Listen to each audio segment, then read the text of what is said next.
Welcome everybody. In this tutorial we're going to make a swimming system. So in the link below I have these two animations. You have swimming forward and swimming idle. And before we start, go to edit, project settings, go to plugins and look for water and just enable this and restart. And then if you search water, you'll be able to find these presets. Once you've done that, let's start. So go into your BP, blueprints, and right click. Let's make a blueprint interface. And this is just a set of functions that we can call anywhere or in any blueprint that has this class referenced. So let's just call this swimming interface. And what we want to do is create two functions. Let's call the first one entered water and the next one exited water. And this is blueprint read only. You can't edit this. You edit these in the blueprint that is referenced in, or you can call these that in the blueprint that is referenced in. So what we can do now is, because we want to modify this or these two functions in our player, we need to go to class settings, and in class settings go to interfaces, and you can see implemented interfaces. Let's add one. Let's get swimming interface. If you already have a few, you can just add on to it, doesn't matter. So what we need to do now is save this, and in this blueprint we're just going to call our interfaces. What we're actually going to do is set our functions in the water blueprint that comes with it. So what we want to do is, let's just go to file, new level, default. Let's just save this and let's delete this. Go to modes, landscape, and make sure you have enable edit layers, because our water blueprint is going to modify the landscape, so we need it to be editable. You can apply a texture if you want, but just click create. So now go from modes to select again, and now what we want is the ocean tool. And now if you drag that in, you can see the water, and you can see these spline points that you can move around. Let's just make this a bit smaller. You can see the curvature as well that you can align with these. Let's just see that. But for now, this should be good enough. I can just make it a bit smaller. Click that, click on the point and just make it smaller.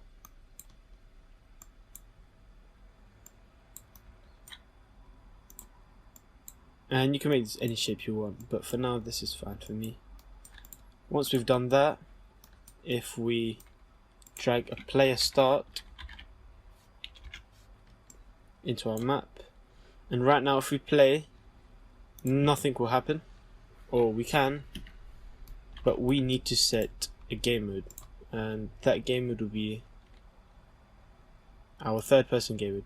So now when we play, we're playing as third person mode. Right now if you go in the water, nothing happens, because our character doesn't even know if this is water. We as humans only know it's water.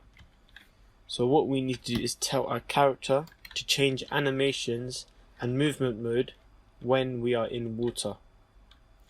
So what we can do is, let's right click and go to blueprint class, and right now these are just the common classes, but we want that ocean class so we can edit it, because right now there's only water body ocean and it's not editable as a blueprint. So we can just get the base class and just create a child. We can do this by typing ocean and get water body ocean. This is the parent class, and we're just going to make a child by clicking select. Let's call this ocean BP. And what we want to do is open this up,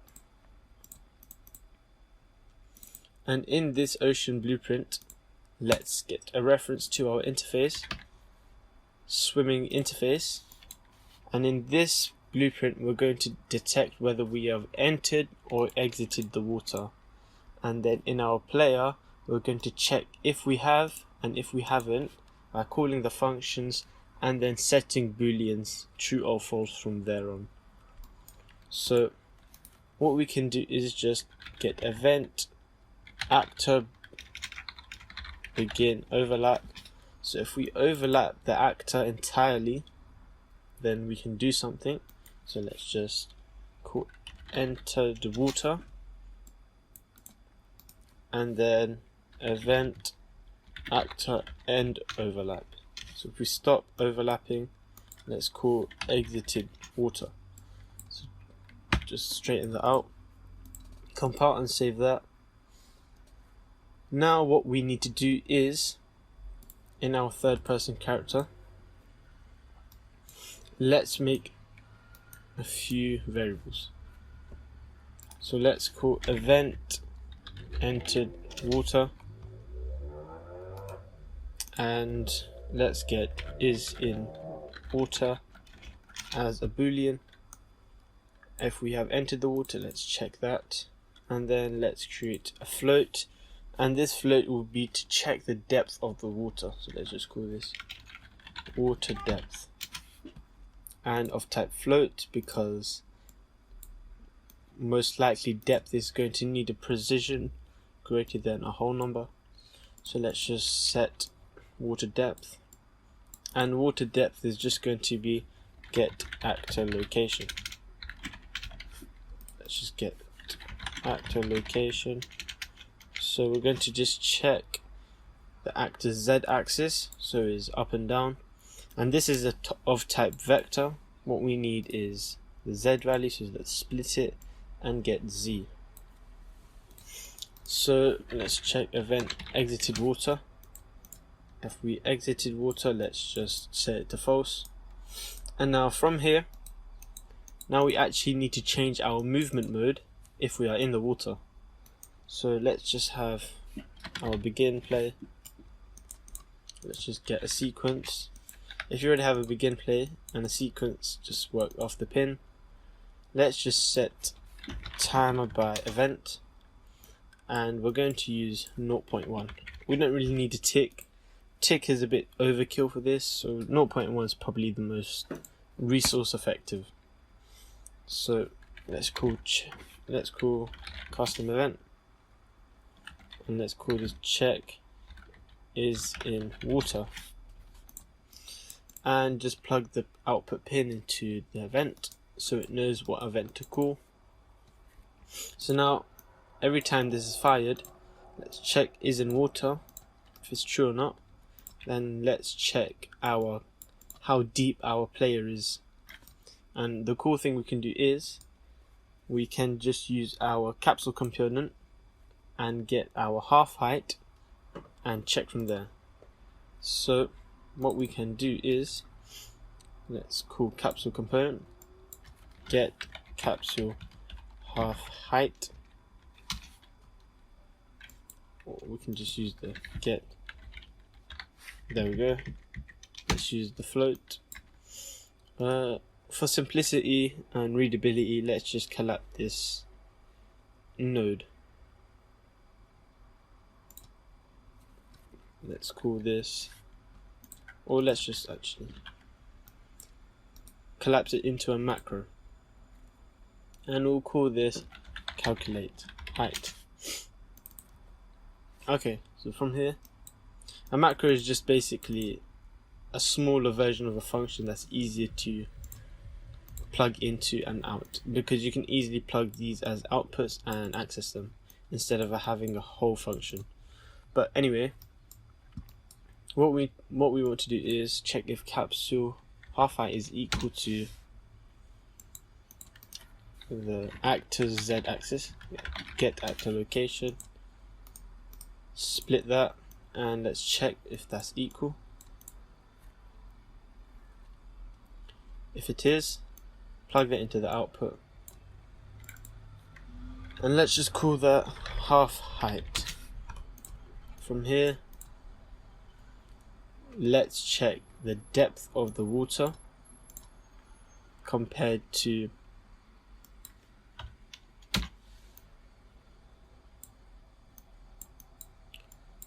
the z-axis, so we'll find the difference, and if that difference is greater than the capsule half height,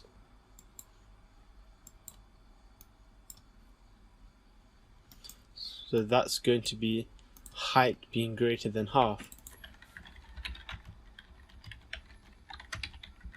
Let's just do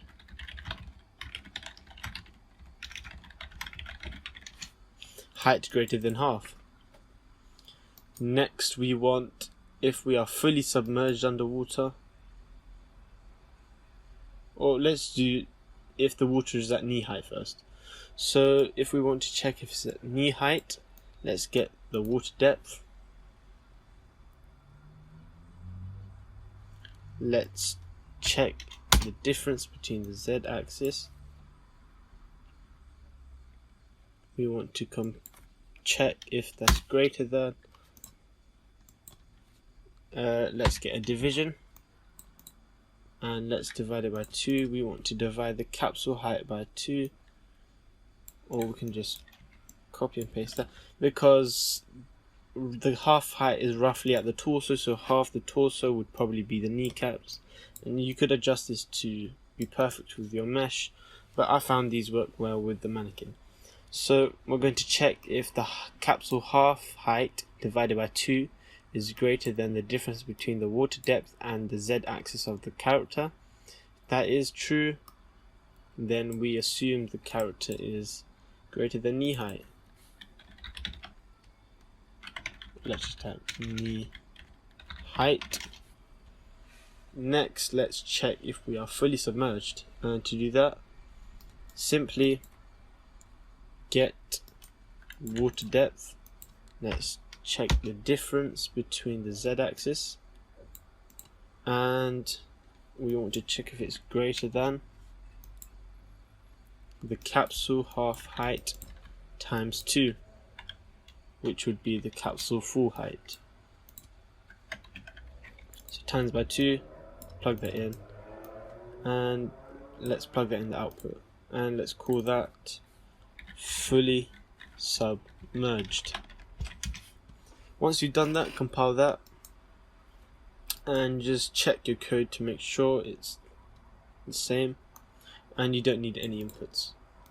So from here, now we have a neat macro, and firstly what we're going to check is, are we fully submerged? If that's the case, let's get a sequence. We want a sequence of things to happen. So let's do once. Because this is happening on a tick, if we are in water and fully submerged, whatever happens after this will happen every 0.1 seconds, and we don't want that. We only want it to happen once. And once this is all true, whatever happens after this will happen only once, unless a reset occurs, for example us getting out of the water. But from here we want to get something called push sound mix modifier, and in a while we're going to make a sound class mix, and that's just going to distort our audio. Next we want to play a sound, but let's just make an audio class, and we're going to import a sound.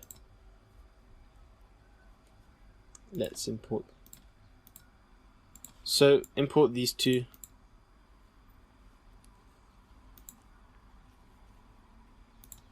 And once you've done that, I've linked these below as well, but once you've done that, get the audio cue, call this underwater, and let's get the underwater sound effect.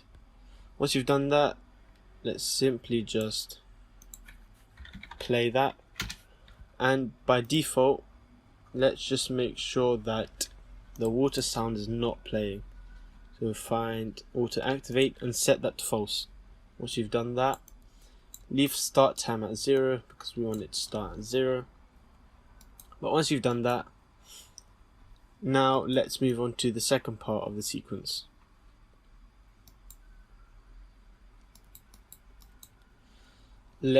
Before this happens, let's just have another check.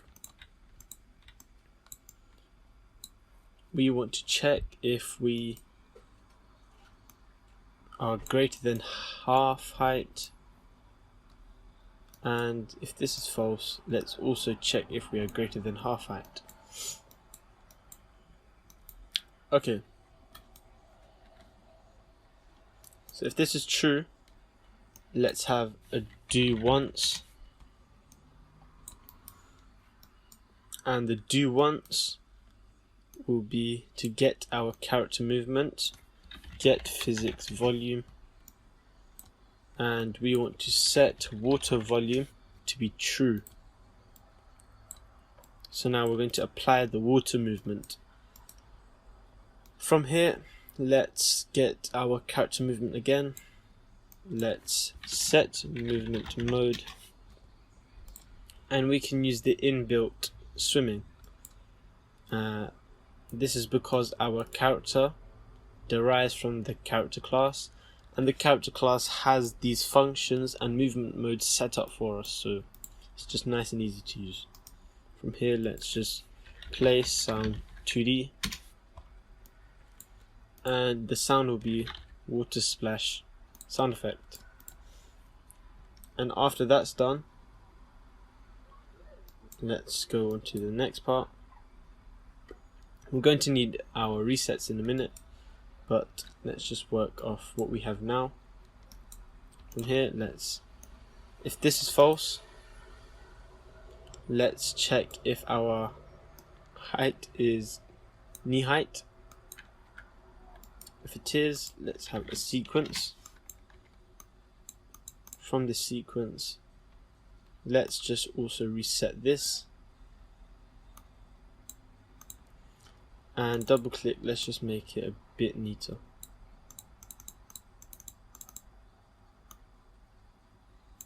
So if you make a reroute node by double clicking just to neaten it up, let's do the same for these.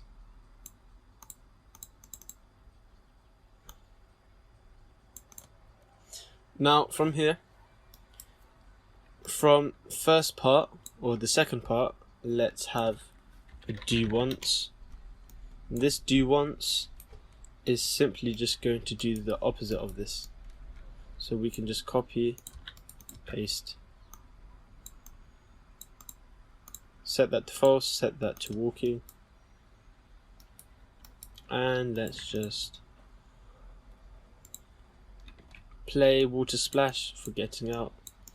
And we want to clear sound mix modifiers because we want to stop our muffled audio if we're out of the water. And let's just call stop.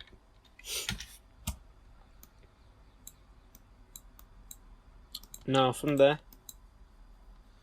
what we want to do is reset our do once from here, drag that here,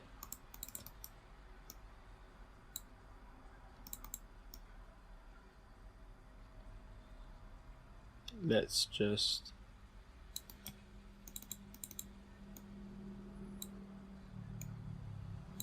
there you go. Now once you've done that, let's just quickly run over our code.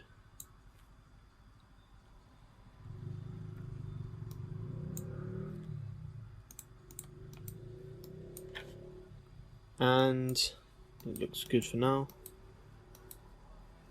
Now what we need to do is actually make our sound push modifier. So go into sound, classes, sound class mix, underwater odd. So open this up and open up equalizer settings. Make sure you apply equalizer. Let's leave this. Let's set gain at 0.05. Same for this. Same for gain 2 and gain 3. That's all we need to do here. And now just fill out these modifiers. Compile that. Save. Okay, from here we actually need a way to change our animations when we enter water. So if we want to do that, we actually need to go into our mannequin animations, and we need a blend space. So we need to blend between idle swimming and forward swimming. So go into animation and let's get a blend space 1D because it's only forward and idle. Let's get U for mannequin skeleton. Let's call this swim BS. Open that up. Now swim BS is going to have speed as its name and its maximum value 300.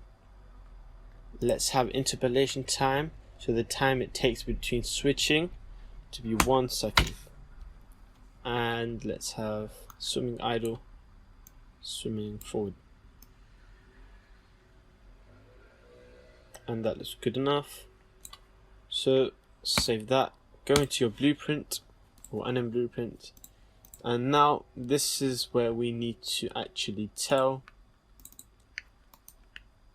our character when we can swim or when we can transition into swimming.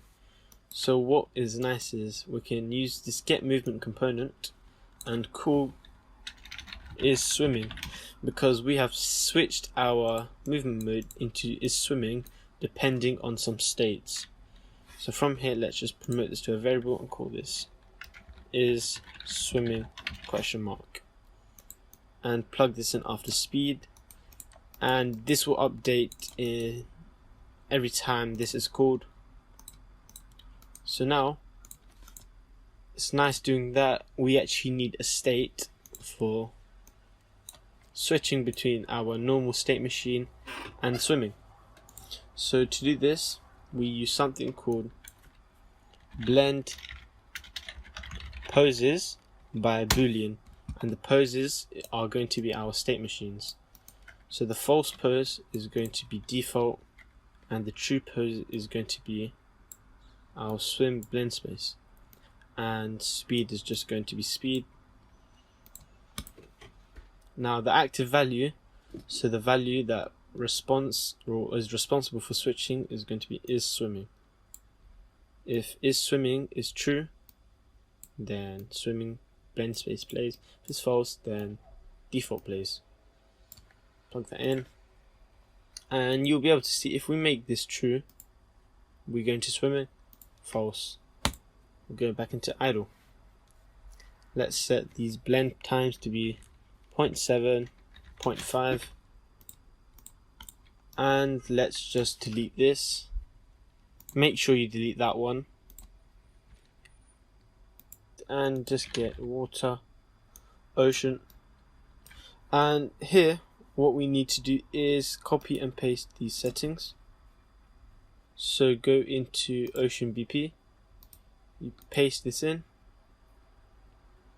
and then let's go to our water material and go to, let's find water underscore material ocean,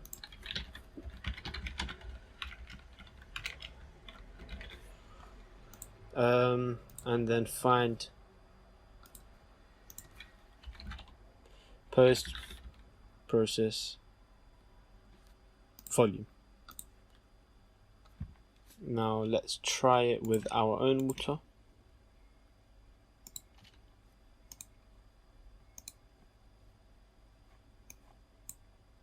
So now once you drag in your own water, it should work.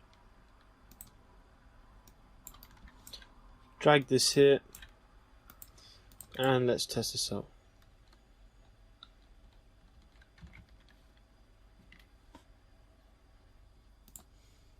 One thing we need to do is actually set this to looping.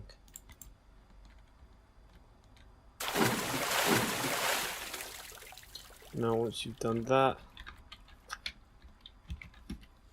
okay, so now that we've ruled out let's set this to looping, we need to go to movement input and change a few things so we can control our movement in the water. So let's just drag this down.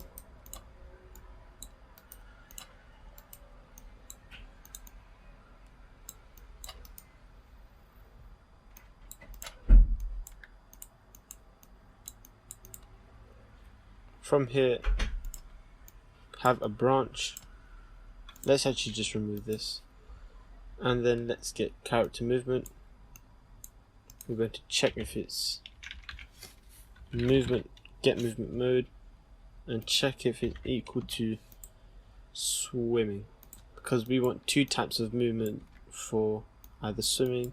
We want two types of movement, one for swimming and one for our movement. So if it's false, let's just use that. But if it's true, let's create another add movement input. We want to get follow camera. We want to get world rotation, and depending on the camera's rotation, we're going to use that as the forward vector, and that's going to be the world direction for our movement.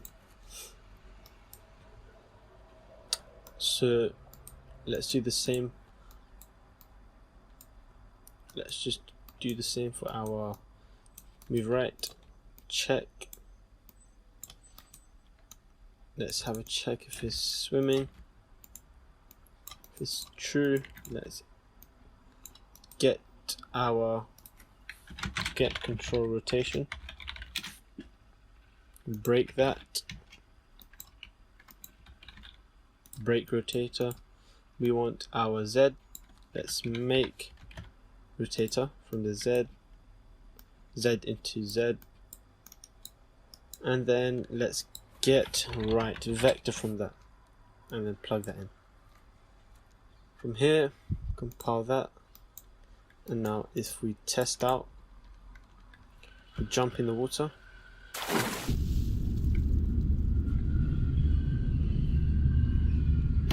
So one thing we need to do actually is, if we're going to character movement,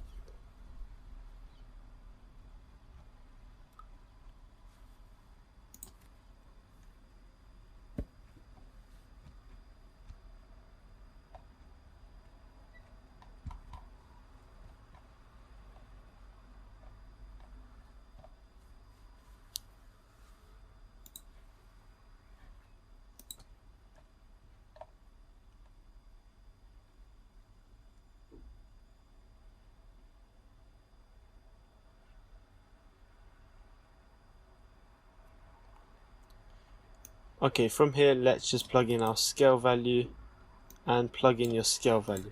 Compile that, save that. Let's test it out. We look down, look up. You can hear the water changes sound.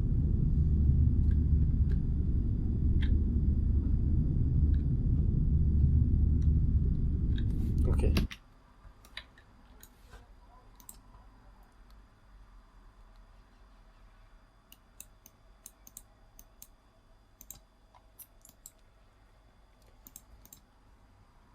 From here, let's just check.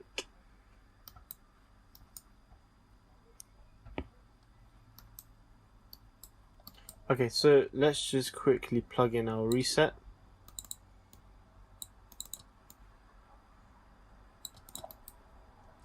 And now let's just test out. You can look up, down, and it's working like it should. We get out the water, we go back. We only start swimming once it goes above our knees. And you can see we can tread water. We can swim. And you can hear the water change sound. If we swim back up, now we can start walking. So that's it for this. Thanks for watching, everybody. In the next few videos I'm going to work on some shooting tutorials, and stay up for that.